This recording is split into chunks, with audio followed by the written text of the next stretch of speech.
الحمدللہ وکفا والصلاة والسلام علی عباده الذین اصطفى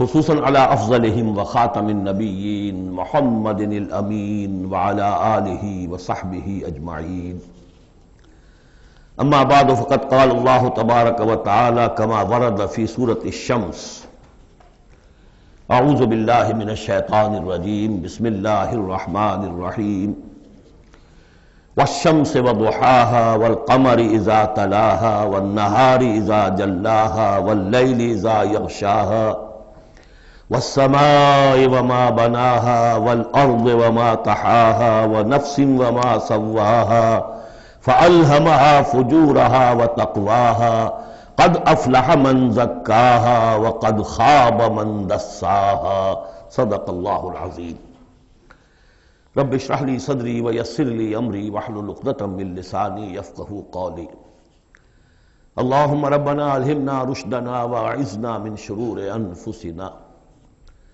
اللهم ارنا الحق حقا وارزقنا اتباعه وارنا الباطل باطلا وارزقنا اجتنابه اللهم وفقنا لما تحب وترضى اللهم زك انفسنا فانك خير من زكاها اللهم ربنا آنس وحشتنا في قبورنا وارحمنا بالقرآن العظيم اللهم اجعله لنا إماما ونورا وهدى ورحمة اللهم ذكرنا منه ما نسينا وعلمنا منه ما جهلنا وارزقنا تلاوته آناء الليل وآناء النهار واجعله لنا حجة يا رب العالمين آمين۔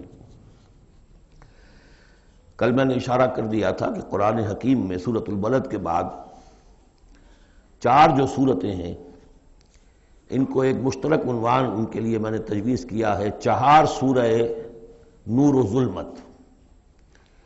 ان چار صورتوں کے شروع میں قسمیں ہیں، چنانچہ پہلی صورت میں قسموں کا حصہ بہت بڑا ہے، جیسے ہم نے پہلے دیکھا تھا سورہ تکویر میں اذا الشمس کورت سے چل کر 13 آیتیں چلی تھیں، اور اس کے بعد ایک آیت آئی تھی جس پر کہ ان سب چیزوں کو جا کر پھر مرکوز کیا گیا، علمت نفس ما احضرت۔ لیکن سورہ انفطار میں صرف 4 آیتوں کے بعد وہ مضمون آیا اور زیادہ کھل گیا۔ وہی ترتیب یہاں ہے۔ اس میں یہ دیکھیے کہ 8 آیتیں آئیں گی کہ جس میں قسمیں ہیں، اور 2 آیتوں میں پھر جواب القسم ہے، کس بات پر قسم کھائی گئی ہے، اور وہ بڑا مرکزی مضمون ہے، بنیادی مضمون ہے۔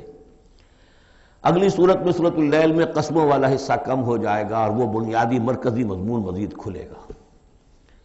پھر اس میں سے جو ایک پہلو ہے اس مضمون کا وہ پھر اپنے نقطۂ عروج کو پہنچے گا سورۃ الضحیٰ میں۔ اس طرح تدریجاً یہ مضمون آگے بڑھ کر مکمل ہو رہا ہے۔ والشمس وضحاها، قسم ہے سورج کی اور اس کی دھوپ کی۔ والقمر اذا تلاها، اور قسم ہے چاند کی جبکہ وہ اس کے پیچھے آتا ہے۔ تلاہا، تلا یتلو، پیچھے آنا، فالو کرنا۔ قرآن مجید کی تلاوت کا لفظ بھی اسی لیے، پڑھنے کے لیے تلاوت کیا ہے کہ آپ اس کے ٹیکسٹ کو فالو کر رہے ہوتے ہیں۔ بسا اوقات انگلی بھی ساتھ چلتی ہوتی ہے، جو زیادہ ماہر نہیں ہوتے ان کو دیکھا ہوگا کہ وہ کہیں ایسا نہ ہو کہ اس سطر کو چھوڑ کے اس پہ آ جائے، انگلی ساتھ چلاتے ہیں۔ اور اسی سے پھر یہ کہ اس کا اس قدر معنی پیدا ہو گئے کہ قرآن مجید پڑھنے کا جو حقیقی مقصد ہے اسے فالو کرنا ہے، اس پر عمل کرنا ہے، اس کا اتباع کرنا ہے۔ اس اعتبار سے بہترین لفظ جو ہے وہ اختیار کیا گیا، لیکن لغوی معنی اس کے کیا ہے؟ کسی کے پیچھے آنا۔ تو قسم ہے سورج کی اور اس کے دھوپ چڑھنے کی، اور قسم ہے چاند کی جبکہ اس کے پیچھے آتا ہے۔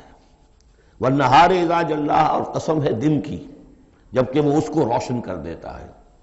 اگرچہ شکل تو یہ ہے کہ سورج سے دن روشن ہوتا ہے، لیکن یہاں اس میں بہت لطیف نکتہ پیدا کیا ہے کہ دن ہوتا ہے تو ہمیں سورج نظر آتا ہے، تو گویا کہ دن نے سورج کو نمایاں کیا ہے، اس لیے کہ آگے اس کا ہم بدن آ رہا ہے واللیل اذا یغشاھا، اور قسم ہے رات کی جبکہ وہ اس کو یعنی سورج کو ڈھانپ لیتی ہے۔ سورج کو رات نے ڈھانپ لیا، دن نے گویا کہ اس کو نمایاں کر دیا۔ والسماء وما بناھا، اب دیکھیے جوڑے جوڑے آ رہے ہیں یہ، سورج اور چاند، دن اور رات۔ والسماء وما بناھا، اور قسم ہے آسمان کی اور جو اسے بنایا، تعمیر کیا۔ والارض وما طحاها، اور قسم ہے زمین کی جب کہ اس کو پھیلا دیا، بچھا دیا، بچھونا بنا دیا، والنفس وما سواها، اور قسم ہے نفس انسانی کی اور جو اس کو بنایا اور درست کیا، اس کو نک سک سے درست کیا، اس کا تسویہ کیا، اس کو سنوارا، فَأَلْهَمَهَا فُجُورَهَا وَتَقْوَاهَا، یہاں تک کہ اس کے اندر نیکی اور بدی کا علم الہامی طور پر رکھ دیا، الہام کر دیا اسے، اس کا فجور بھی اور اس کا تقوی بھی۔ اب یہاں قسم کھائی گئی قد افلح من زکاہا وقد خاب من دساہا، جس نے بھی اپنے نفس کو پاک کر لیا وہ کامیاب ہو گیا، اور جس نے اسے مٹی میں دفن کر دیا وہ ناکام ہو گیا۔ اصل مضمون یہ ہے مرکزی دو آیات کہ انسان کے پاس کوئی ایک امانت ہے، اس کا ایک نفس ہے جو اللہ نے اسے دیا ہے۔ اس نفس کو جس نے پاک کر لیا، سنوار لیا، بنا لیا، جس کے لیے ہم مختلف الفاظ استعمال کرتے رہے ہیں، تعمیر سیرت، تعمیر خودی، کریکٹر بلڈنگ، ایک انسان اپنی شخصیت کو بناتا ہے۔ تو جس نے تو صرف بنانا، لیکن اس کے علاوہ پاک کرنا، بنانا اس معنی میں کہ تمام رذائل سے اس کو پاک کیا جائے اور فضائل سے اسے سنوارا جائے، اسے منور کیا جائے، مزین کیا جائے۔ تو جس نے اپنے نفس کو پاک کر لیا، مزین کر لیا، فضائل سے مرصع کر لیا، مسجع کر لیا، وہ کامیاب ہو گیا۔ خواہ یہاں پر اس کے پاس جائیداد نہ بنی ہو، دولت اس کے پاس جمع نہ ہوئی ہو، دنیا والے اس کو جانتے بھی نہ ہو، وہ غیر معروف آدمی ہو، کچھ بھی ہو، یعنی ایک معیار ہے کامیابی ناکامی کا جو ہم لوگوں کے سامنے رہتا ہے۔ کامیاب کون ہے؟ زیادہ پیسے والا، زیادہ دولت والا، جو زیادہ پروفیشن میں شائن کر گیا، بزنس میں آگے نکل گیا، کسی بھی اعتبار سے۔ لیکن اس میں زور ہے قد افلح من زکاہا، اصل میں کامیابی اور فلاح تو اس کی ہے۔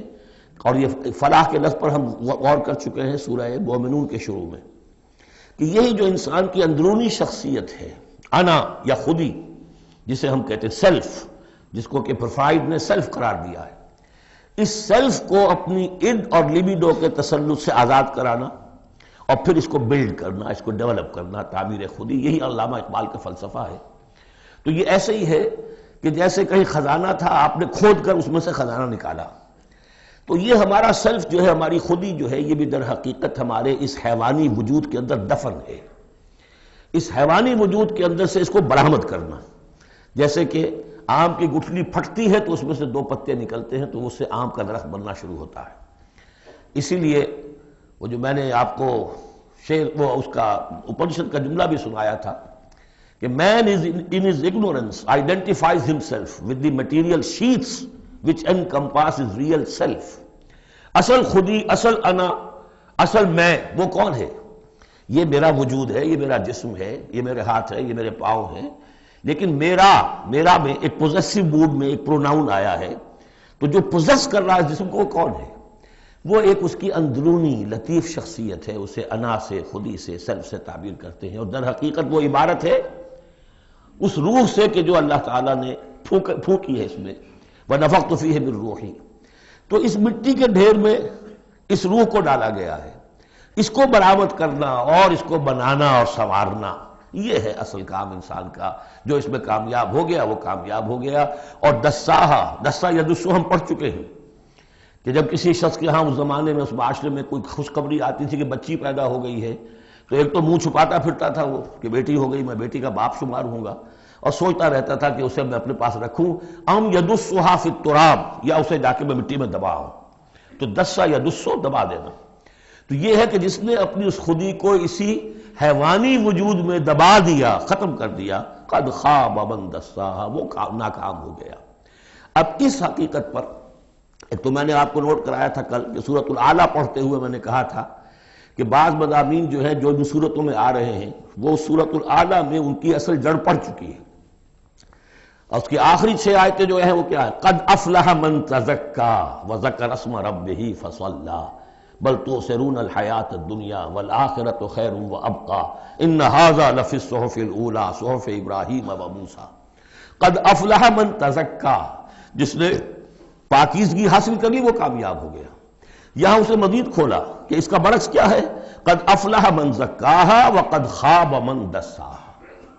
اس پر گواہیاں لائی گئی ہیں کہ جیسے تمہیں پوری اس کائنات میں تضادات نظر آتے ہیں، رات ہے دن بھی ہے، آسمان ہے بلند زمین ہے پست، بالکل اسی طریقے سے انسان کا معاملہ بھی یہ ہے کہ اگرچہ ویسے تو شکل و صورت میں سب تقریباً ایک جیسے انسان ہیں، ہیومن بینگز ہیں، لیکن دو مختلف قسم کے راستوں پر یہ چل رہے ہیں۔ ایک راستہ وہ ہے کہ یہی حیوانی نفسانی خواہشات اور اسی کے اندر پوری زندگی جو ہے گزار دی اور اپنے اس اصل روح ربانی کو، اپنی اصل امانت الہیہ کو دبا دیا، گویا کہ چلتے پھرتی قبر بن گئے۔ اس کے لیے حیوان انسان چل رہا ہے، لیکن وہ انسان جو ہے وہ روحانی وجود اس کا وہ اس کے اندر دفن ہو چکا ہے۔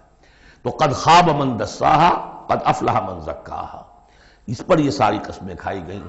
سورج ہے تو اس کے ساتھ چاند ہے، دن ہے تو اس کے ساتھ رات ہے، اسی طریقے سے آسمان ہے تو اس کے ساتھ زمین ہے، اور یہ جو نفس انسانی ہے اسے اللہ نے بڑا سنوارا ہے، بنایا ہے۔ اس نفس کے اندر بھی ایک ودیت کر دیا ہے نیکی اور بدی کا شعور۔ یہاں لفظ روح نہیں آیا، نوٹ کر لیجئے اسے، وَنَفْسٍ وَمَا سَوَّاهَا، یعنی جو یہ نفس انسانی ہے اس کے اندر بھی ایوولوشن ہوئی ہے۔ یہ نفس جو ہے ایڈ یا لیبیڈو، یہ گدھے میں بھی ہے، کتے میں بھی ہے، گھوڑے میں بھی ہے، شمپنزی میں بھی ہے، لیکن یہ سارا نفس کا بھی تو ایوولوشن ہوا ہے۔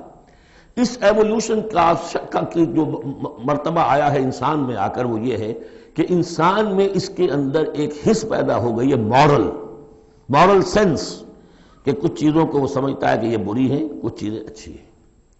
اور یہ اتنا یونیورسل کانسیپٹ ہے کہ جس کو یوں سمجھیے کہ جس معاشرے میں جائیے سچ بولنا اچھا ہے، جھوٹ بولنا برا ہے۔ یہ کبھی ایسا نہیں ہوا کسی نے کہا ہو کہ جھوٹ بولنا اچھا ہے، سچ بولنا برا ہے۔ وعدہ کر کے پورا کرنا اچھا ہے، وعدہ خلافی کرنا برا ہے۔ جو شخص وعدہ خلافی کر رہا ہوتا ہے وہ بھی جانتا ہے کہ میں برا کام کر رہا ہوں، میرا اس کا ضمیر اس وقت اس کو ملامت کر رہا ہوتا ہے، جس کی قسم کھائی گئی ہے۔ لا اقسم بیوم القیامہ ولا اقسم بالنفس اللوامہ، یہ تمہارے اپنے اندر جو ہے مائی کانشنس از پنچنگ می بھائی، کہ تمہارے اندر ایک اخلاقی حس ہے۔ یہ اخلاقی حس نفس انسانی میں ودیت شدہ ہے۔ روح میں جو کچھ ہے وہ تو اور بڑی شے ہے۔ روح انسانی میں تو معرفت خداوندی ہے اور محبت خداوندی ہے، دونوں چیزیں روح انسانی کے اندر موجود ہیں۔ ابھی یہاں سے نفس کی بات ہو رہی ہے۔ جیسے عالم خلق کے تمام جو مظاہر ہیں ان کو بیان کیا جا رہا ہے، سورج اور چاند عالم خلق کی چیزیں، عالم امر کی نہیں ہیں۔ رات اور دن عالم خلق کی چیزیں ہیں، آسمان اور زمین عالم خلق کی چیزیں ہیں۔ نفس بھی عالم خلق کی شے ہے، روح ہے عالم امر کی شے۔ تو نفس انسانی بھی نفس حیوانی سے ممتاز ہے بئی معنی کہ اس میں وہ ایک مورل سینس موجود ہے جس کی بنا پر اس کے اندر یہ شعور ہے، ودیت شدہ، الہام شدہ، الہمہا، الہام کر دیا اس میں کہ کچھ چیزوں کو وہ جانتا ہے یہ خیر ہیں اور کچھ کو جانتا ہے یہ شر ہے۔ اسی لیے قرآن مجید نے کثرت سے جو لفظ استعمال کیا ہے وہ معروف اور منکر۔ معروف وہ جو جانی پہچانی شے نفس انسانی جانتی ہے کہ یہ چیز اچھی ہے، منکر وہ جس سے کہ نفس انسانی اباح کرتا ہے یہ کیا ہے، یہ نہیں ہونا چاہیے، یہ فطرت اس کے اندر موجود ہے، سرشت کے اندر۔ اب مرحلہ صرف یہ ہے کہ جب یہ بنیادی بیج تو اللہ نے تمہارے نفس میں ڈال دیا، اب اسے پروان چڑھانا تمہارا کام ہے، اسے آگے بڑھاؤ، پروان چڑھاؤ عمل صالح سے۔ الیہ یصعد الکلم الطیب والعمل الصالح یرفعہ، اچھا کلام ہو، اچھی بات ہو، اس کے اندر اوپر اٹھنے کی، اللہ کی طرف بڑھنے کی صلاحیت تو ہے، لیکن عمل صالح اس کے ساتھ ہوگا تو وہ اوپر اٹھے گا۔ تو یہ جو بھی پوٹینشل ہے انسانی فطرت کا، تو قد افلح جس نے وہ محنت کی، مشقت کی، اس نے اپنی اس اصل انسانی شخصیت کو برآمد کیا، اس مٹی کے ڈھیر میں سے بنایا، اسے ایک بڑا درخت بنا دیا، تناور درخت بنا دیا جس میں وہ پھل لگے ہیں جو ہم سورہ تغابن میں پڑھ رہے ہیں، وہ کامیاب ہو گیا۔ اور جس نے اس کو دبائے رکھا وہ مٹی ہی کی زندگی میں اور جو جسمانی وجود ہے اسی کے تقاضوں کو پورا کرنے میں لگا رہا، وہ غائب ہو گیا، ناس۔ اب اس کے بعد یہ کہ یہ معاملہ جس طرح انڈیویجولز کا ہوتا ہے ایسے ہی کسی معاشرے کا بھی ہوتا ہے۔ معاشرے میں بھی کچھ لوگ ہوتے ہیں کہ جو خیر کی طرف بلانے والے، کچھ ہوتے ہیں کہ جو بدی کی طرف بلانے والے۔ جس طریقے سے فرد کے اندر موجود ہے اسی طریقے سے پھر اس کے اندر بھی اگر ایک قوم کا اجتماعی ضمیر جو ہے وہ زندہ رہے اور امر بالمعروف نہی عن المنکر کا فریضہ وہاں سر انجام دیا جاتا رہے تو معاشرے کی خیر ہوگی۔ اور اگر اخلاقی حس بحیثیت مجموعی اس درجے کمزور ہو جائے کہ قوم کا اجتماعی ضمیر مردہ ہو جائے اور پھر اسے حصی نہ رہے، وائے ناکامی متائے کارواں جاتا رہا، کارواں کے دل سے احساس زیاں جاتا رہا، وہ احساس ہی نہ رہے اجتماعی سطح پر کہ یہ بدی ہے اور یہ برا کام ہے، یہ منکر ہے، تو پھر وہ تباہ ہوتی ہے۔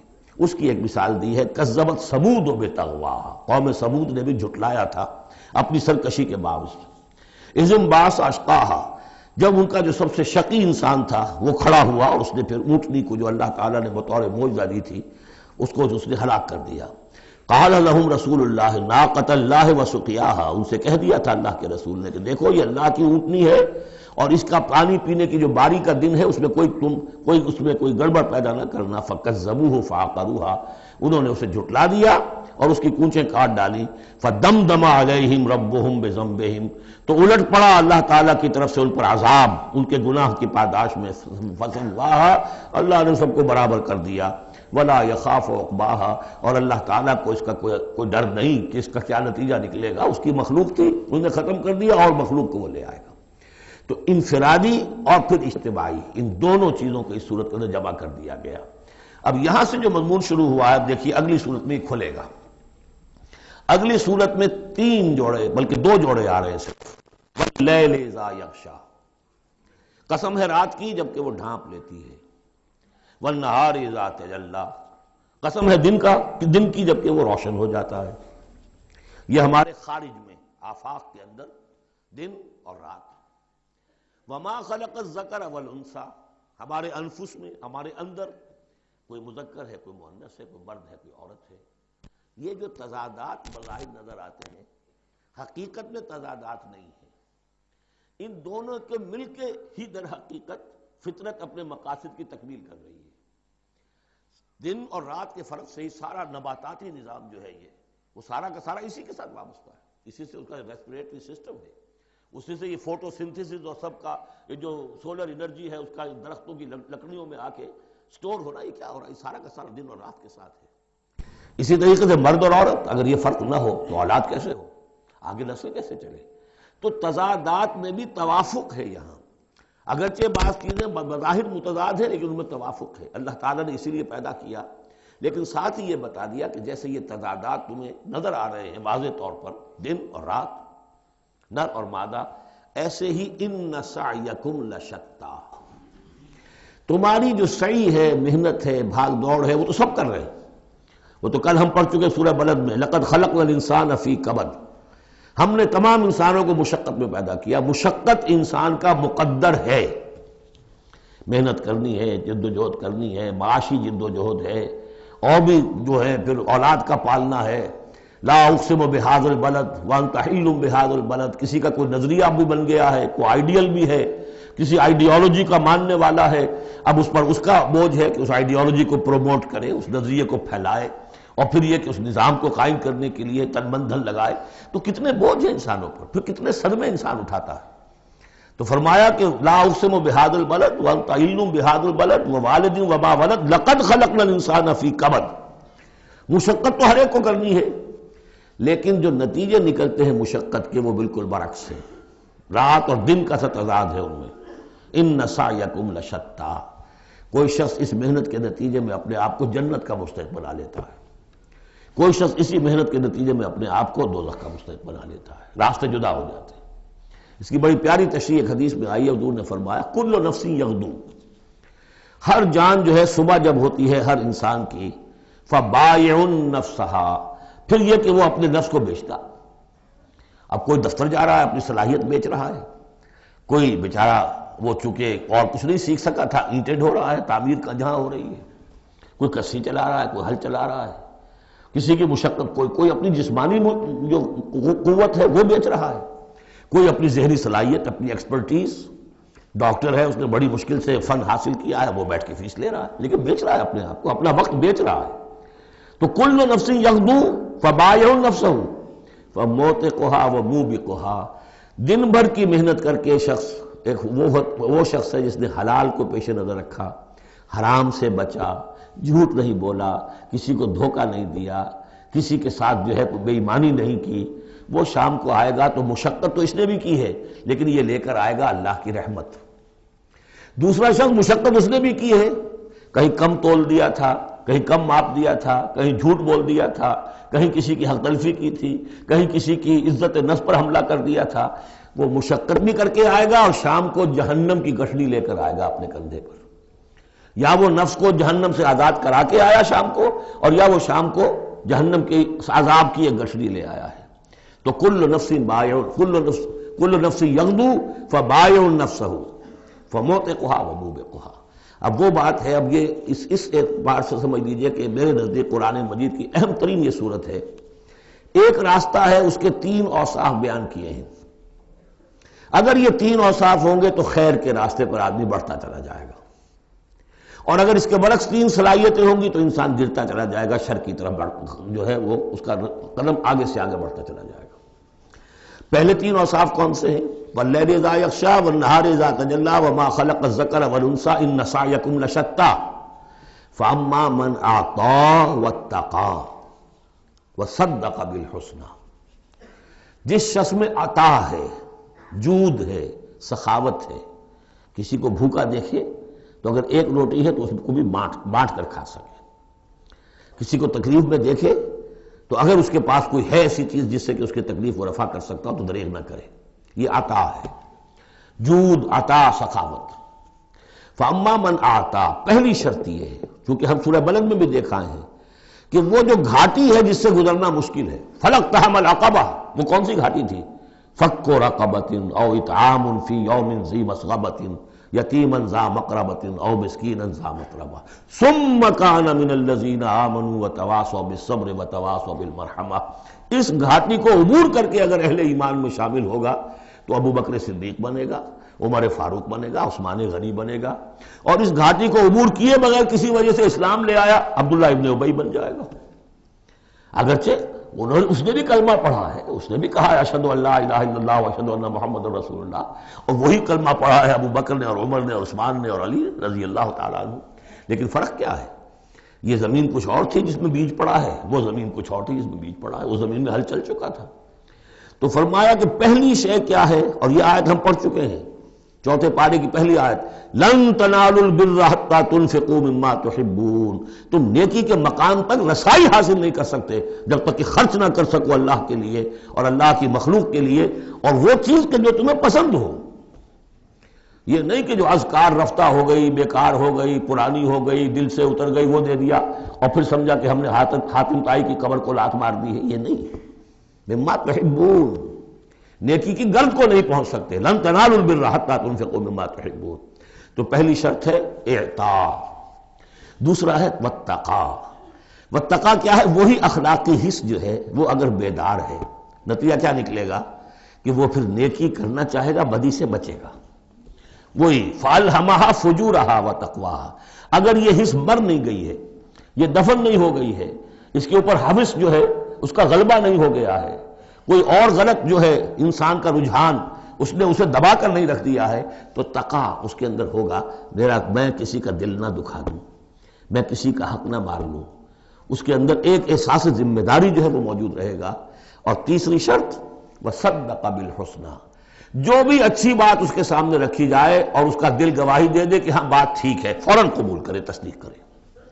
اس وقت یہ نہ کرے کہ یہ میں اگر مان لوں گا تو فلاں چیز چھوڑنی پڑ جائے گی، یہ اگر مان لوں گا تو فلاں کام کرنا پڑ جائے گا، یہ اگر مان لوں گا تو فلاں شخص ناراض ہو جائے گا، یہ اگر مان لوں گا تو مجھے یہ نقصان ہو جائے گا. اگر یہ سوچ کر رک گیا تو فیل ہو جائے گا. بلکہ یہ کہ جب دل نے گواہی دے دی کہ ہاں ٹھیک ہے، حق ہے، صحیح ہے، فوراً کہو دیکھیے جی آپ کی یہ بات، یعنی اس کو سمجھیے پریکٹیکلی. اگر آپ کسی بحثی میں بھی مبتلا ہو گئے کسی کے ساتھ، اور پھر یہ ہے کہ آپ نے کسی وقت محسوس بھی کر لیا کہ پلڑا اس کا بھاری ہے، بات اس کی صحیح ہے، لیکن ایک یہ کہ اڑے ہوئے، اب کیسے مان لوں میں کہ میں ہار گیا. ایک یہ کہ شخص کہ ٹھیک ہے صاحب آپ کی یہ بات مجھے بالکل دل کو لگی ہے، ٹھیک ہے، ابھی اور غور کریں گے، سوچیں گے، چلیں گے آگے اور اس مسئلے، لیکن یہ بات آپ کی ٹھیک ہے. اس سے انسان کے اندر جو ہے پھر وہ ہم آہنگی پیدا ہوتی ہے، بات آگے بڑھتی ہے. لیکن یہاں سمجھ لیجئے کہ بنیادی طور پر یہ 3 اوصاف ہیں. فاما من آتا، بخل نہ ہو، اتقا اور اس کے اندر یہ اخلاقی حس بیدار ہو. نمبر 3، جو اچھی بات سامنے آئے اس کی تصدیق کر دیں. فَسَنُيَسِّرُهُ لِلْيُسْرَىٰ، تو ہوتے ہوتے ہم آسانی سے، اب یہ لفظ بھی آ چکا تھا سورہ علق میں وَنُيَسِّرُكَ لِلْيُسْرَىٰ، میں نے کہا تھا اس لفظ کو یہاں نوٹ کر لیجئے اور یہیں سے یہ بات آگے کھلے گی۔ فَسَنُيَسِّرُهُ لِلْيُسْرَىٰ، جس شخص میں یہ تین اوصاف ہوں گے ہم انہیں رفتہ رفتہ سب سے اونچی اور سب سے اچھی جو اس آسانی والی شاید منزل ہے جنت، وہاں پہنچا دیں گے۔ اب اس کے برعکس دیکھیے ترتیب، وَأَمَّا مَن بَخِلَ، اعطاء کے مقابلے میں بخل آ گیا، وَاسْتَغْنَىٰ، بے پرواہ ہے، اسے پرواہ ہی نہیں، دریا کو اپنی موج کی طغیانیوں سے کام، کشتی کسی کی پار ہو یا درمیان رہے، ہمیں سے کیا غرض ہے، وہ تو اپنی اس میں دھن میں لگے جا رہے ہیں، کسی کا دل مسل دیا، کسی کے جذبات کے اوپر جو ہے ٹھیس پہنچا دی، کسی کو کچھ کر دیا، کسی کا مال ہڑپ کر لیا، کسی کو اور کسی طرح سے اس کی عزت کے اوپر جو ہے کوئی حملہ کر دیا، چلے جا رہے۔ استغنا، انہیں یہ احساس ہی نہیں ہے کہ کوئی نیکی اور بری کا معاملہ بھی ہے اور مجھے سیدھے راستے پر چلنا ہے، برائی کے راستے پر نہیں۔ وَكَذَّبَ بِالْحُسْنَىٰ، اچھی بات پیش کی جائے جھٹلا دے، دل گواہی دے چکا ہے کہ بات اچھی ہے لیکن پھر جھٹلا دے، کسی تعصب کی وجہ سے، کسی ضد کی وجہ سے، تکبر کی وجہ سے، ہٹ دھرمی کی وجہ سے، فَسَنُيَسِّرُهُ لِلْعُسْرَىٰ، تو ایسے شخص کو ہم آہستہ آہستہ تدریجاً سب سے بڑی مشکل یعنی جہنم میں پہنچا دیں گے۔ تو یہ گویا کہ اب دو راستے، اِنَّ سَعْيَكُمْ لَشَتَّىٰ، تمہاری جد و جہد جو ہے زندگانی کی، ان کے یہ دو رخ ہیں۔ اگر تو یہ ہے اما من اعطا واتقا وصدق بالحسنى، اگر یہ تینوں چیزیں بتمام و کمال موجود ہوں تو وہ شخص صدیق بنے گا، ابو بکر صدیق بنے گا رضی اللہ تعالی عنہ، ان کے نقش قدم پر چلنے والا ہوگا۔ اور اگر ان تینوں میں کوئی چیز کمی ہے تو کہیں بیچ میں لٹک جائے گا، اور تینوں ہی نہیں ہے تو معلوم ہوا کہ وہ بدترین خلائق ہوگا پھر، جس کا کہ سب سے بڑا کردار جو قرآن مجید میں آتا ہے وہ ابو لہب ہے۔ ابو جہل جو ہے وہ بدترین نہیں تھا، اچھی طرح سمجھ لیجئے، وہ تو جب آج ہم پڑھیں گے، جب سورہ علق آئے گی تب اس کے کردار کا نقشہ سامنے آئے گا۔ اس کی شخصیت بڑی اونچی شخصیت تھی بعض اعتبارات سے، میں سنا چکا ہوں، نے صاف مانا تھا کہ محمد جھوٹ نہیں کہہ رہے، جو کچھ کہہ رہے ہیں صحیح کہہ رہے ہیں، لیکن میں نہیں مان سکتا۔ اس کا مطلب ہے ہمیشہ کے لیے ہم بنو امیہ جو ان کے غلام ہو جائیں گے، بنو ہاشم کے، یہ میرے لیے قبول نہیں۔ صاف تو کہا نا کم سے کم، give the devil his due۔ اسی طریقے سے جس باطل دین کا وہ علمبردار تھا اس کے لیے اس نے گردن کٹوائی ہے، قربانی دی ہے اس نے۔ ابو لہب نے 2 مرسنریز بھیج دیے، تم چلے جاؤ، میں تمہیں پیسے دے دوں گا، تم جاؤ، تم لڑاؤ میری جگہ پر، اس لیے کہ اس میں وہ بات نہیں تھی، اس میں مردانگی تھی۔ کوئی وجہ تھی کہ حضور نے 2 شخصوں کو برابر تولا ہے، عمر ابن الخطاب اور عمر ابن ہشام میں سے اللہ کسی ایک کو میری جھولی میں ڈال دے، کوئی وجہ تھی نا، آخر دونوں کو کیسے کیا ہے؟ اگر کہیں وہ بھی ایمان لایا ہوتا تو عمر ابن الخطاب کی طرح کا مسلمان ہوتا، پھر وہ اس طرح کا ڈھیلا مسلمان نہ ہوتا، وہ عبداللہ ابن ابی والا مسلمان نہ ہوتا۔ تو یہ شخصیتوں کا معاملہ ہوتا ہے، تو جس میں تینوں اوصاف نہیں ہے وہ گیا بدترین خلائق، جس میں کچھ ہے وہ پھر کچھ دیر لگا کے آ جائے گا، کچھ وقت لگے گا اسے، لیکن یہ 3 اوصاف ہی ہیں تعمیر سیرت کے اس اعتبار سے کہ جو فیصلہ کن ہیں۔ فَأَمَّا مَنْ أَعْطَىٰ وَاتَّقَىٰ وَصَدَّقَ بِالْحُسْنَىٰ فَسَنُيَسِّرُهُ لِلْيُسْرَىٰ وَأَمَّا مَنْ بَخِلَ وَاسْتَغْنَىٰ وَكَذَّبَ بِالْحُسْنَىٰ، بالکل اپوزٹ چیزیں، فَسَنُيَسِّرُهُ لِلْعُسْرَىٰ وَمَا يُغْنِي عَنْهُ مَالُهُ إِذَا تَرَدَّىٰ، اور اس نے جو مال جمع کیا ہوگا اپنے لیے وہ قطعاً کام نہیں آئے گا جب اسے گرایا جائے گا، گڑھے میں جب گرے گا جہنم کے۔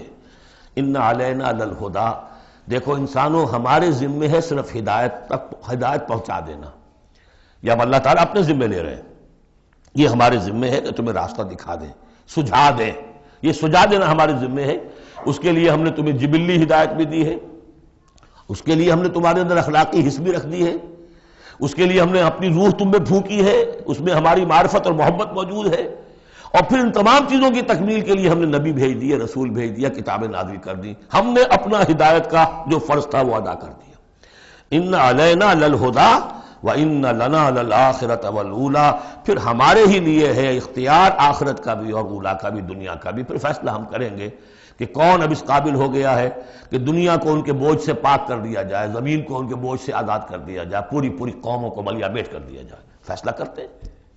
وہ پڑھ چکے پچھلی صورت میں، فَدَمْدَمَ عَلَيْهِمْ رَبُّهُمْ بِذَنبِهِمْ فَسَوَّاهَا، ایسے ہے کہ جیسے کسی باغ میں سے کوڑا کرکٹ جمع کیا جائے اور پھر اسے آگ دکھا دی جائے، اس لیے کہ اس باغ کے لیے بدنما داغ ہے۔ اب تو یہ کہ وہ انسان جو ہے کہ جو پھر اس حد تک ہدایت کے واضح ہو جانے کے بعد کہ نبی آ گیا، کتاب آ گئی، اور اس نے ماڈل پیش کر دیا اپنی زندگی کے اندر، پھر بھی نہیں مانا تو پھر یہ جو بھی فیصلہ ہے وہ ہم کرتے ہیں۔ فَأَنذَرْتُكُمْ نَارًا تَلَظَّىٰ، دیکھو میں نے تمہیں خبردار کر دیا اس آگ سے جو بھڑک رہی ہے اور وہ منتظر ہے۔ لا یصلاھا، ہم دیکھ چکے ہیں کئی جگہ آیا ہے کہ وہ تو دھاڑ رہی ہے بھوکے شیر کی طرح، اسے تو چاہیے اپنی خوراک۔ لا یصلاھا الا الاشقی، نہیں پڑے گا اس میں مگر وہی جو بہت ہی بدبخت ہے۔ کیوں؟ کم بدبخت تو اگر ہوتا معاملہ تو اور ہوتا، یہ محمد کے آنے کے بعد بھی صلی اللہ علیہ وسلم جس کی حقیقت نظر نہیں آئی تو اس سے بڑا بدبخت تو کوئی ہے ہی نہیں۔ اس لیے کہ اگر کچھ اندھیرا ہو کچھ روشنی ہو آدمی ٹھوکر کھا جائے، چلیے بھائی کچھ اندھیرا بھی تھا، جھٹپٹا تھا، پوری روشنی نہیں تھی، نصف النہار پر سورج چمک رہا ہو اور آپ ٹھوکر کھائیں تو پھر قصور کس کا ہے؟ تو آپ کا ہے۔ اس اعتبار سے اب بعثت محمدی کے بعد صلی اللہ علیہ وسلم جس شخص نے اپنے آپ کو محروم رکھا وہ اشقا ہے۔ لا یصلاھا الا الاشقی الذی کذب وتولی، جس نے جھٹلایا ہے اور منہ پھیر لیا ہے۔ وَسَيُجَنَّبُهَا الْأَتْقَى، اور ہم بچا دیں گے یا بچا دیا جائے گا اس سے جو بہت ہی متقی ہے۔ اس آیت کے بارے میں تقریباً کنسنسس ہے کہ یہاں مراد حضرت ابوبکر ہیں رضی اللہ تعالیٰ عنہ۔ اتقا، وہ تینوں صفات بتمام و کمال جس میں تھے وہ ابوبکر تھے۔ یہی وجہ ہے کہ تصدیق بالحسنہ میں ایک لحظہ نہیں لگا۔ حضور فرماتے ہیں کہ میں نے جس کے سامنے بھی اپنی نبوت کی دعوت رکھی اس نے ضرور کچھ نہ کچھ توقف کیا، سوچا، سوائے ابوبکر کے کہ ایک لحظے کا توقف نہیں کیا۔ اور ان کی شخصیت کے اندر وہی چیزیں موجود تھیں، غریبوں کے اوپر شفقت تھی، نیکی کی، اور بنیادی طور پر وہ موحد تھے، انہوں نے کبھی بت پرستی اختیار نہیں کی زندگی میں، تو وہ صلاحیت جو ہے تقویٰ بھی تھا، اعطاء بھی تھا، خرچ کرنے کی صلاحیت تھی۔ انہوں نے خرید کر جو ہے غلام جتنے تھے جو مسلمان ہو گئے تھے، غلام اور کنیزیں، اور جن کے اوپر سخت جو ہے پرسیکیوشن ہو رہی تھی، ٹارچر ہو رہا تھا ان کے آقاؤں کی طرف سے، منہ مانگے دام دے کر ان کے آقاؤں کو نے خریدا ہے اور آزاد کیا ہے۔ فَأَمَّا مَنْ أَعْطَىٰ وَاتَّقَىٰ وَصَدَّقَ بِالْحُسْنَىٰ، یہ تینوں اوصاف بتمام و کمال ابو بکر میں، ابو بکر صدیق اور صدیق اکبر رضی اللہ تعالی عنہ۔ خواتین میں الصدیقۃ الکبریٰ حضرت خدیجہ الکبریٰ رضی اللہ تعالی عنہ۔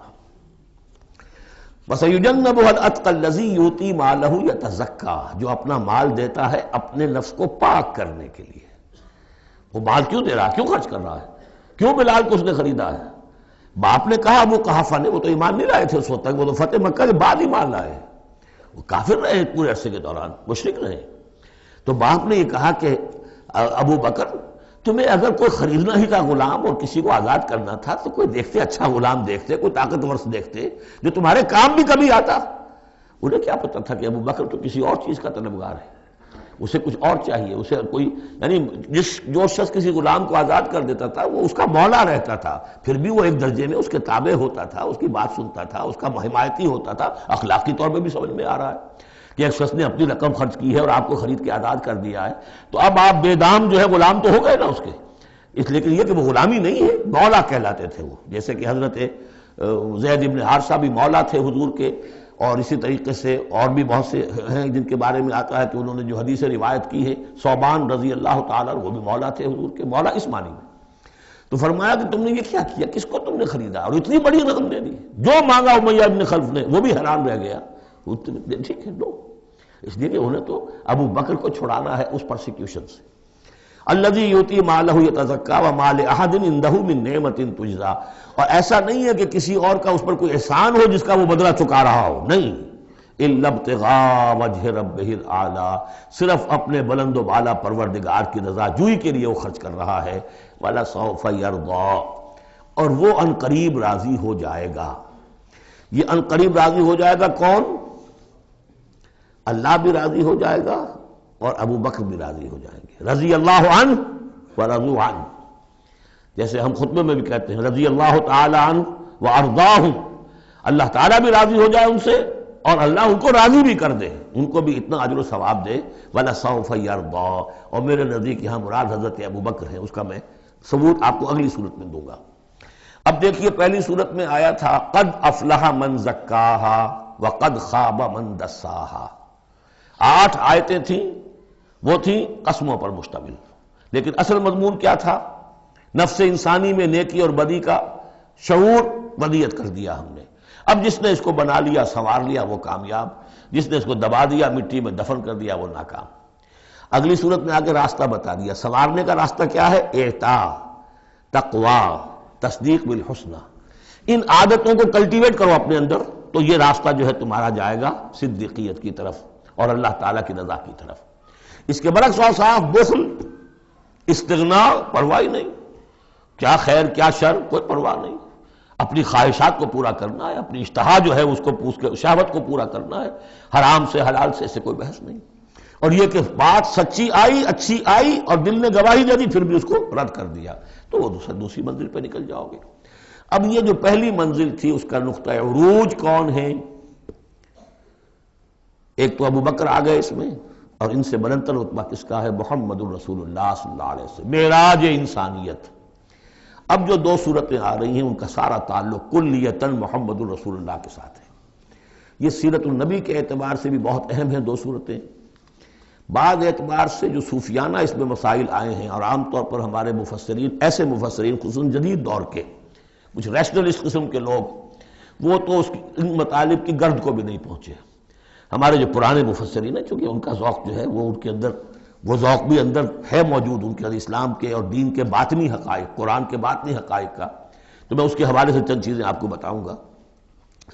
سورۃ الضحیٰ کا جو اس کا جو شان نزول ہے وہ یہ ہے کہ کچھ دنوں کے لیے، ایک تو بالکل شروع میں جو رک گئی تھی فترت وحی، اس کے علاوہ پھر ایک موقع آیا ہے کہ کچھ عرصے کے لیے بہت دن گزر گئے حضرت جبرائیل نہیں آئے اور آپ کے اوپر ایک شدید قسم کی جو ہے وہ پریشانی طاری ہو گئی. کچھ لوگوں نے بھی تانا دینا شروع کر دیا.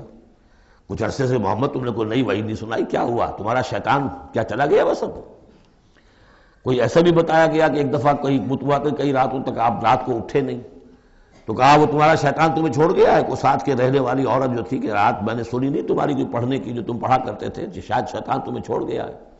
خود آپ کو جس قدر ایک اشتیاق رہتا تھا کہ وہی آئے اور آپ کی وہ روح کو جو ہے مزید اور غذا اور تر و تازگی جو ہے وہ مسلسل ملتی رہے، اس کی وجہ سے یہاں تک آتا ہے کہ حضور فرماتے کہ اس درجے میں رنج اور غم میں تھا کہ میں سوچتا تھا کہ میں پہاڑ کے اوپر چڑھ کر اپنے آپ کو گرا دوں. بربنائے طب بشری اس درجے حضور کے اوپر جو ہے یہ شاخ گزر رہا تھا کہ وہی کیسے بند ہو گئی. اور اس میں یہ بھی تھا کہ اللہ ناراض تو نہیں ہو گیا، کیا مجھ سے کوئی خطا تو ایسی نہیں ہو گئی؟ یہ سبب کیا ہوا ہے؟ یہ ہے وہ کیفیت کہ جس کے اندر یہ آیتیں نازل ہو رہی ہیں. اور اب آپ اس کو سمجھ لیجئے کہ اس کا نفسیاتی اور انسان کی باطنی کیفیات کے ساتھ کیا تعلق ہے.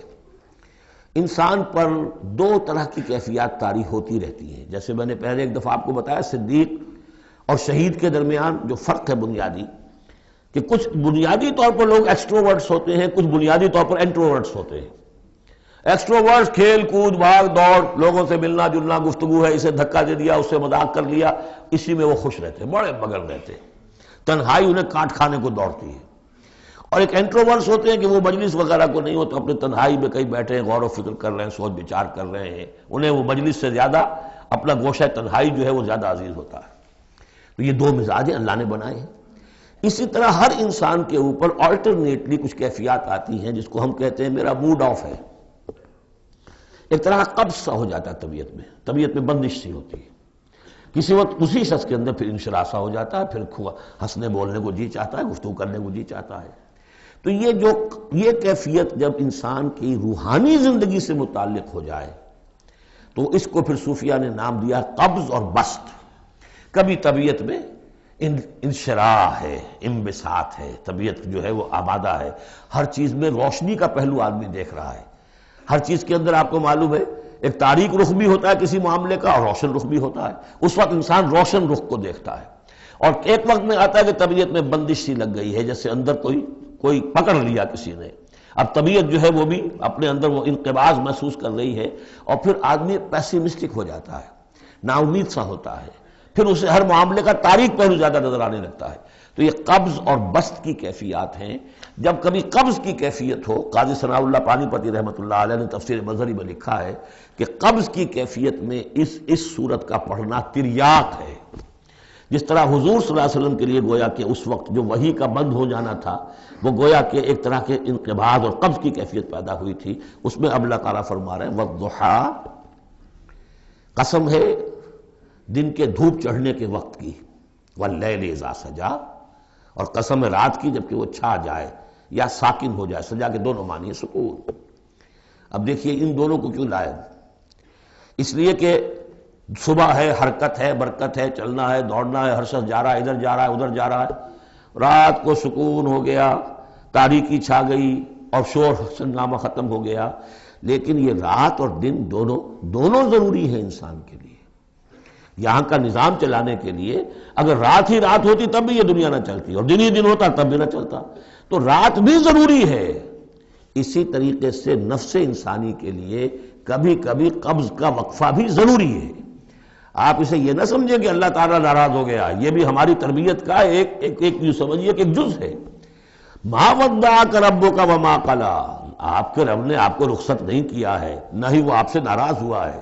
وَلَلْآخِرَةُ خَيْرٌ لَكَ مِنَ الْأُولَىٰ، اور اس کے بعد جو وقت آئے گا اس قبض کے بعد وہ پہلی سے بھی بہتر ہوگا.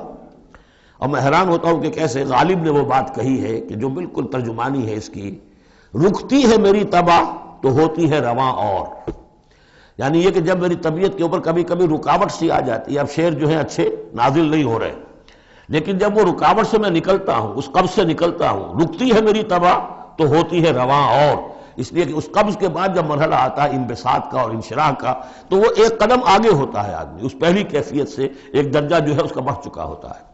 وَلَلْآخِرَةُ خَيْرٌ لَكَ مِنَ الْأُولَىٰ، یقیناً پچھلی ہر گھڑی، ہر ساعت اور ہر قبض کے بعد آنے والا انبساط آپ کے لیے پہلے سے اونچا درجہ لے کر آئے گا. وَلَسَوْفَ يُعْطِيكَ رَبُّكَ فَتَرْضَىٰ، ان قریب آپ کا رب آپ کو اتنا کچھ دے گا، اتنا کچھ دے گا، آپ کی محنتوں کے وہ نتائج سامنے آئیں گے کہ آپ راضی ہو جائیں گے. اب دیکھیے پچھلی صورت ختم ہوئی تھی وَلَسَوْفَ يَرْضَىٰ، یہاں ہے وَلَسَوْفَ يُعْطِيكَ رَبُّكَ فَتَرْضَىٰ. صرف ضمیر کا فرق ہے، کیونکہ صدیق پر وحی نہیں آتی، براہ راست خطاب نہیں کیا جا سکتا، وہاں وہ صیغہ جو ہے وہ غائب کا ہے وَلَسَوْفَ يَرْضَىٰ. اور چونکہ نبی وہ ہے جس پر وحی آ رہی ہے، براہ راست مخاطب ہے، تو وَلَسَوْفَ يُعْطِيكَ رَبُّكَ فَتَرْضَىٰ، آپ کا رب اتنا کچھ دے گا کہ آپ راضی ہو جائیں گے. اب یہ کہ اسی قبض کی حالت میں پھر اللہ تعالیٰ اپنے احسان جتا رہا ہے، اور یہ بہترین ہے. کبھی طبیعت پر ڈپریشن ہو اس طرح کی اور قبض کی کیفیت ہو تو آدمی یاد کرے کس کس مرحلے پر اللہ نے میری دستگیری فرمائی، کن کن مراحل پر اللہ تعالیٰ نے مجھے مشکلات سے نکالا. اس سے وہ حوصلہ بڑھتا ہے. اور اس کو بھی سمجھیے کہ اسی انداز میں علم یجد کا یتیماً فآویٰ، یہ سیرت النبی کے بڑے اہم حصے ہیں جو اس میں آ گئے ہیں. آپ کی پیدائش یتیمی میں، پوسٹیومس چائلڈ، باپ تو پہلے فوت ہو چکا ہے، دادا ہے 2 سال کی عمر میں وہ بھی گئے، پھر 6 سال کی عمر نہیں 6 سال کی عمر میں والدہ گئی، 8 سال کی عمر میں دادا گئے. اور وہ یعنی جو آپ نے دیکھا ہے ابتدائی زمانہ زندگی کا، تو وہ یتیمی کا. علم یجد کا یتیماً فآویٰ، کیا اس نے اے محمد آپ کو نہ پایا کہ آپ یتیم تھے، پھر پناہ دی، آپ کے لیے بندوبست کیا، دادا کے دل میں جو شفقت ڈالی، پھر آپ کے تایا زبیر کے دل میں جو شفقت ڈالی. بدقسمتی سے ہماری تاریخ میں چونکہ بہت زیادہ عمل دخل رہا اہل تشیع کا، تو عبد المطلب کے بعد فوراً ابو طالب کا نام آتا ہے، حالانکہ یہ غلط ہے تاریخی اعتبار سے. عبد المطلب کے بعد کافی عرصے تک زبیر جو آپ کے تایا تھے وہ سرپرست تھے، پھر ان کے انتقال کے بعد ابو طالب کا معاملہ آیا، لیکن ان کو بیچ میں سے غائب کر دیا گیا ہے. بہرحال اللہ تعالیٰ جو بھی کسی کے دل میں ڈالتا ہے، آخر ابو طالب کے دل میں محبت ڈالی تو کس نے ڈالی؟ وہ ہم پڑھ چکے ہیں سورہ طٰہٰ میں، وَأَلْقَيْتُ عَلَيْكَ مَحَبَّةً مِّنِّي. حضرت موسیٰ علیہ السلام کی موہنی صورت کے اوپر اللہ تعالیٰ فرماتے ہیں ہم نے اپنی محبت کا پرتو ڈال دیا کہ تمہیں دیکھنے کے بعد وہ قتل کرنے کے ارادے سے باز رہ گئے، ان کے ہاتھ شل ہو گئے. ایسی موہنی صورت، اسے قتل کرنا. وَأَلْقَيْتُ عَلَيْكَ مَحَبَّةً مِّنِّي وَلِتُصْنَعَ عَلَىٰ عَيْنِي، یہ ہوا ہے. تو فرمایا علم یجد کا یتیماً فآویٰ ووجدک ضالاً فہدیٰ. اور پھر جب آپ شعور کی پختگی کو پہنچے اور غور و فکر کا مرحلہ آیا، حقائق میں انسان کو سوچ بچار کا مرحلہ آیا، اور آپ کو دیکھا کہ آپ تلاش حقیقت میں سرگرداں ہیں، تو ہدایت دی. وہ آگے آ جائے گا، بہت قریب پہنچ گئے ہم. اقرأ بسم ربک الذی خلق، وہ مرحلہ جب آئے گا. ووجدک عائلاً فاغنیٰ، اور پایا آپ کو تنگ دست تو غنی کر دیا. کس طرح سے راستہ پیدا کیا ہے. خدیجہ الکبریٰ رضی اللہ تعالی عنہا نے جو بھی ان کے آپ کے محاسن دیکھے کتنی گرویدہ ہوئی ہیں. بڑے بڑے سردار قریش کے جو ہے ان سے نکاح کے خواہش مند تھے، انہوں نے خود جو ہے اپنی لونی کے ذریعے سے پیغام دیا ہے حضور کو. تو یہ ساری چیزیں جو ہے ان کی ساری دولت جو ہے وہ پوری کی پوری انہوں نے لا کر حضور کے قدموں میں ڈال دی ہے. وَوَجَدَكَ عَائِلًا فَأَغْنَىٰ فَأَمَّا الْيَتِيمَ فَلَا تَقْهَرْ. تو اے نبی تقاضے ان تینوں چیزوں کے کیا ہیں؟ ہم نے آپ کو یتیم پایا، پناہ دی، اب آپ بھی یتیم کے سرپرستی کیجئے، کسی یتیم کو اس کے اوپر کوئی جبر نہ ہو، سختی نہ ہو. وَأَمَّا السَّائِلَ فَلَا تَنْهَرْ. اور آپ جب کہ تلاش حقیقت میں سرگرداں تھے تو ہم نے آپ کو ہدایت دی، اسی طریقے سے اب آپ کو بھی کوئی شخص سائل بن کر آپ کے پاس آئے سوال کرے، اسے جھڑکنا نہیں ہے. اسے جو بھی سائل دونوں طرح کے ہوتے، سوال کرنے والا کوئی علمی سوال اور سوال کرنے والا کوئی مالی دولت، مالی مدد کے لیے. وَأَمَّا بِنِعْمَةِ رَبِّكَ فَحَدِّثْ. اور جو ہدایت تمہیں دی ہے ہم نے اب اسے عام کرو، یہ نعمت ہے، آپ کے رب کا انعام ہے، یہ ہدایت جو آپ کو عطا ہوئی ہے اس کو بیان کرو. اس کے بیان کرنے میں یہ بھی ہے کہ اللہ کے انعامات کا چرچا انسان کرے اس کا شکر ادا کرنے کے لیے، اور یہ بھی ہے کہ اس کو پھیلائے اور عام کرے، دوسروں تک پہنچائے، ورنہ وہ بخل ہو جائے گا کہ وہ دولت جو ہے ہدایت کی اس کو آدمی صرف اپنی ذات تک محدود رکھے اور اس کا جو خیر ہے وہ دوسروں تک نہ پہنچائے. سورۃ الانشراح، بسم اللہ الرحمن الرحیم. الم نشرح لک صدرک ووضعنا عنک وزرک الذی انقض ظہرک ورفعنا لک ذکرک. کیا ہم نے آپ کے لیے آپ کے سینے کو کھول نہیں دیا، انشراح نہیں دے دیا آپ کو، اور آپ پر جو ایک بوجھ پڑا ہوا تھا وہ اٹھا نہیں لیا. الذی انقض ظہرک، جو آپ کی کمر کو دوہرے کیے دے رہا تھا، توڑے دے رہا تھا. ورفعنا لک ذکرک، اور ہم نے آپ کے ذکر کو بلند کر دیا. فَإِنَّ مَعَ الْعُسْرِ يُسْرًا إِنَّ مَعَ الْعُسْرِ يُسْرًا. تو یقیناً مشکل کے ساتھ ہی آسانی ہے، یقیناً مشکل کے ساتھ ہی آسانی ہے. فَإِذَا فَرَغْتَ فَانْصَبْ وَإِلَىٰ رَبِّكَ فَارْغَب. تو جب آپ فارغ ہو جائیں تو پھر یہ کہ خوب کمر کس لیجئے، محنت کیجئے اور اپنے رب کی طرف راغب ہو جائیے. یہ مشکلات القرآن میں سے ہے. عام طور پر سمجھتے ہیں لوگ کہ جو مشقتیں تھیں دعوت و تبلیغ میں، اور جو آپ کے اوپر جو لوگ فکرے چست کر رہے تھے اس کی وجہ سے آپ کو یہ رنج ہو رہا تھا. تو یہاں اصل میں یہ بات نہیں ہے، وہ بھی ہے اپنی جگہ پر. حقیقت میں بات کون سی ہے؟ اور کیونکہ یہ بھی معلوم ہے کہ یہ بالکل ابتدائی زمانے کی صورتیں ہیں، لہذا اس دور میں تو ابھی اس طریقے کا جو ہے کوئی بہت زیادہ پرسیکیوشن بھی نہیں تھی، بہت زیادہ مخالفت بھی نہیں تھی. اس سے کہیں زیادہ بڑے مراحل سے آپ کو گزرنا پڑا ہے. 3 سال کی جو بھی قید بنی ہاشم، شیب بنی ہاشم کی قید ہے، وہ بعد کی بات ہے. جو یوم طائف آ رہا ہے وہ اس کے بہت بعد کی بات ہے. یوم احد بہت بعد میں آ رہا ہے. یہ اصل میں کیا ہے؟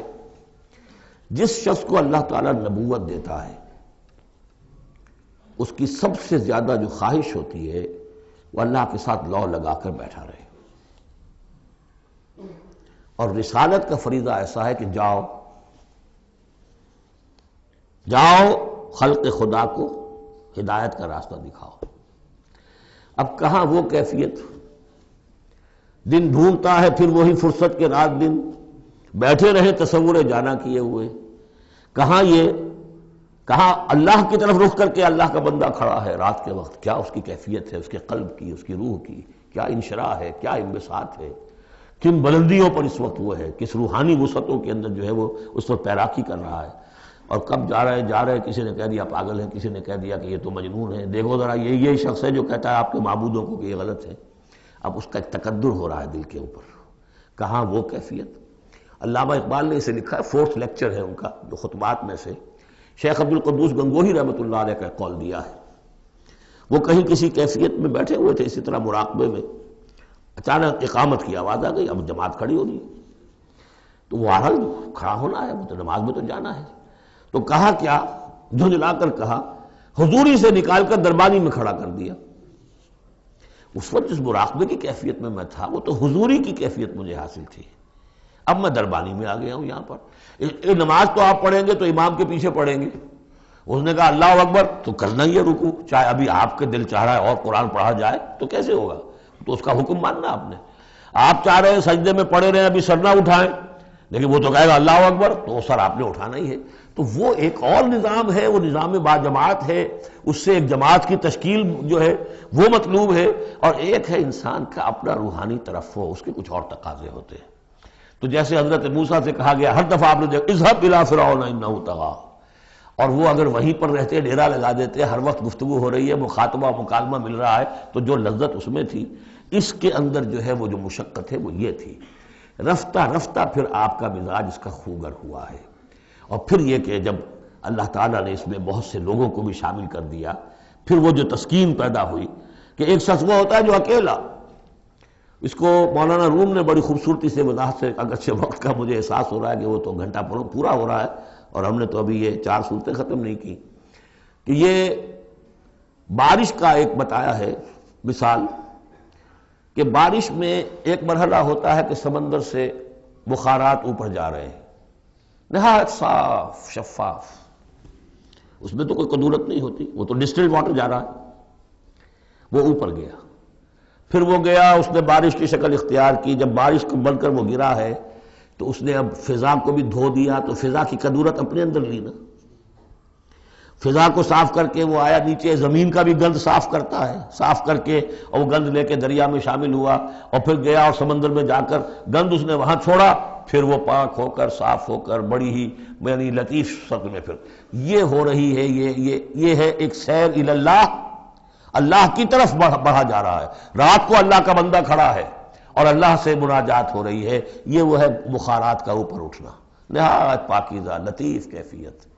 اور جب آپ آئے ہیں تو بارش کے مانند ہیں، اب آپ دھو رہے ہیں، تو جو دھو رہے ہیں اس سے خود اپنے آپ کو بھی تقدر ہوتا ہے، کسی نے کچھ کہہ دیا، کسی نے کچھ کہہ دیا، کسی نے کچھ کہہ دیا، کسی نے فکرہ چست کر دیا، اب آپ کو ضرورت ہے کہ پھر ذرا اپنے آپ کو بھی صاف کریں دوبارہ، پھر رات کو کھڑے ہو جائیں، سیر الی اللہ، سیر فی اللہ، سیر عن اللہ الی اللہ، یہ جو ہے جو تبلیغ کا اور فریضہ رسالت ہے یہ بھی سیر الی اللہ ہے نتیجے کے اعتبار سے، لیکن اس وقت عن اللہ ہے، اللہ کی طرف تو پشت ہو گئی۔ اب دیکھیے جب آپ نماز میں کھڑے ہیں تو رخ کدھر ہے؟ اللہ کی طرف، جا رہے ہیں تبلیغ کے لیے تو اللہ کی طرف تو پشت ہو گئی، اب تو آپ جا رہے ہیں تو خلق کی طرف آپ کا رخ ہے، اللہ کی طرف تو پشت ہے۔ اس حوالے سے وہ عروج ہے، یہ نزول ہے، اور یہ نزول جو ہے یہ بڑا شاق گزرتا ہے کسی ایسے شخص پر جسے عروج کی لذت حاصل ہو گئی ہو، یہ ہے وہ سختی۔ الم نشرح لک صدرک ووضعنا عنک وزرک الذی انقض ظہرک ورفعنا لک ذکرک فإن مع العسر یسرا ان مع العسر یسرا فإذا فرغت فانصب۔ اے نبی وہ وقت آ جائے گا، آپ اپنے اس فرض منصبی سے جب فارغ ہو جائیں گے، جب اللہ کا دین غالب آ جائے گا، پھر آپ یکسو ہو کر وہ جو آخر میں آیا اذا جاء نصر اللہ والفتح وَرَأَيْتَ النَّاسَ يَدْخُلُونَ فِي دِينِ اللَّهِ أَفْوَاجًا فَسَبِّحْ بِحَمْدِ رَبِّكَ وَاسْتَغْفِرْ إِنَّهُ كَانَ تَوَّابًا۔ پھر آپ ہمہ وقت اسی کام میں لگ جائیے، اور اسی لیے حضور نے اس وقت آخری فیصلہ کیا اللہم فی الرفیق الاعلی، بس اب میں فارغ ہوا اور اب میں مزید تاخیر نہیں چاہتا، حالانکہ نبیوں کو یہ آپشن ملتا ہے، اگر آپ ابھی چاہیں تو اور رہ سکتے ہیں دنیا میں، یہ آپشن ملا ہے۔ چنانچہ حضور نے اپنے مرض وفات میں جو خبر دی آ کر، جب آپ نے نماز پڑھائی ہے، بیماری میں ذرا سی کمی ہوئی تھی، باہر آپ آئے ہیں، حضرت ابوبکر نماز پڑھا رہے تھے، حضرت ابوبکر کے پاس جا کر آپ جو ہے بیٹھ گئے، اب حضرت ابوبکر جو ہے وہ اقتداء کر رہے ہیں حضور کی، اور پوری جماعت کر رہی ہے اقتداء حضرت ابوبکر کی، یہ نماز ہے آخری باجماعت نماز۔ اس میں حضور نے فرمایا اللہ نے اپنے بندے کو ایک آپشن دی ہے، ایک اختیار دیا ہے، وہ چاہے تو، اب جو ایگزیکٹ الفاظ یاد نہیں ہے، نتیجہ اس کا یہی ہے کہ چاہے تو ابھی دنیا میں اور رہے، تو بندے نے اللہ کو قبول کر لیا ہے۔ حضرت ابوبکر رو پڑے اور لوگ حیران ہوئے، رو کیوں رہی ہے، یہ تو کوئی بات ایسی ہے نہیں، ان کے سمجھ میں آ گیا تھا کہ آپ نے اپنے انتقال کی خبر کر ہمیں دے دی ہے۔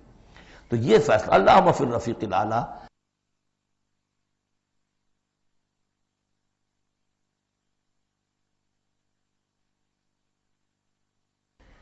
یہ جو شاخ گزر رہا تھا نا، یہ جو دنیا کے اندر معاملہ دعوت و تبلیغ، یہ اس روحانی جو ربط ہوتا ہے اللہ کے ساتھ، اس کے اعتبار سے اس میں رکھنا پڑتا ہے، کہاں وہ کیفیت کہاں یہ کیفیت، اور اس کی وجہ سے جلدی آپ نے فرمائی، میں سمجھتا ہوں کہ اگر ابھی جو لوگ، یہ اتنا عظیم انقلاب برپا ہوا تھا عرب میں، اور رأیت الناس یدخلون فی دین اللہ افواجا، ان کی ابھی بڑی تربیت کی ضرورت تھی، یہ تربیت کے مراحل ابھی ان کے پورے نہیں ہوئے تھے، یہ تو صرف مکہ اور مدینہ کے لوگ تھے جو آپ کی تربیت سے اس طریقے سے بہرہ اندوز ہوئے اور ان مستفید ہوئے، یہ جو پورا عرب جو ہے ایمان لے آیا، اور ان کو تو آپ کی تربیت کا بھی وقت نہیں ملا۔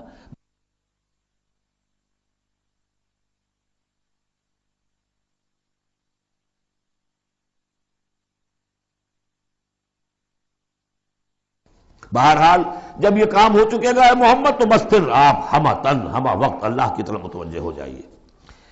سورۃ التین بسم اللہ الرحمن الرحیم، یہ سورت بھی نفسیاتی فلسفیاتی اعتبار سے بہت اونچی ہے، اور وہ کیا ہے سمجھ لیجئے۔